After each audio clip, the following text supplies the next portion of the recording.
হাজার গোলের মাইল ফলক স্পর্শ করতে রোনালদোর দরকার আর মাত্র ৬৯ গোল। ভক্তদের এক মন্তব্যে চমকে দিলেন পর্তুগিজ সুপারস্টার। মেসির সঙ্গে আগামী মৌসুমে ইন্টার মায়ামিতে খেলবেন কি সে বিষয়ে দিলেন ইঙ্গিত। মেহেদী নাইমের রিপোর্ট। সাফল্যের কোনো সীমারেখা নেই, কেননা রেকর্ডের জন্মই তো হয় ভাঙার জন্য। ওই যে বলে না, স্কাইজ লিমিট। নির্দিষ্ট ল্যান্ডমার্ক স্পর্শ করলেই যে কমে যেতে পারে ক্ষুধা, আসতে পারে তৃপ্তি। এটাই কি the secret of success? Cristiano Ronaldo অবশ্য ওসবের পরোয়া করে না। রিয়াদ ডার্বিতে আল হিলালের বিপক্ষে জোড়া গোলের পর রোনালদো ভক্তরা তার ১০০০ গোলের মাইল ফলক স্পর্শ করার সেলিব্রেশনে পিপাসার্থ। পর্তুগিজ তালিসম্যান তখন হাক ডাক দিয়ে বললেন, থামো বাছা, আমি উল্টো রথের যাত্রী।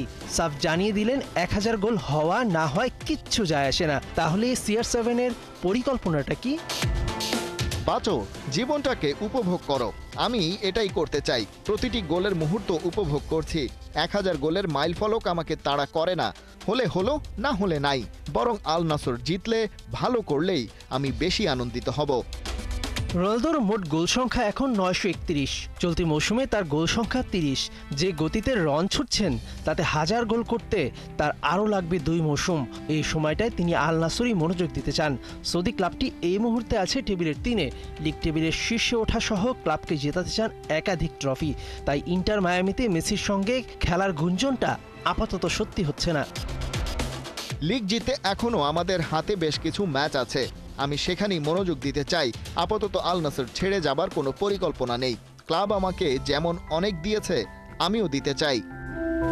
বয়স যেমন রোনালদোকে বাঁধতে পারেনি রক্ত মাংসের শরীরে, তেমনি রোনালদোর কাছে সাফল্য পেতে পরিশ্রমও করতে হবে ইনফিনিটি।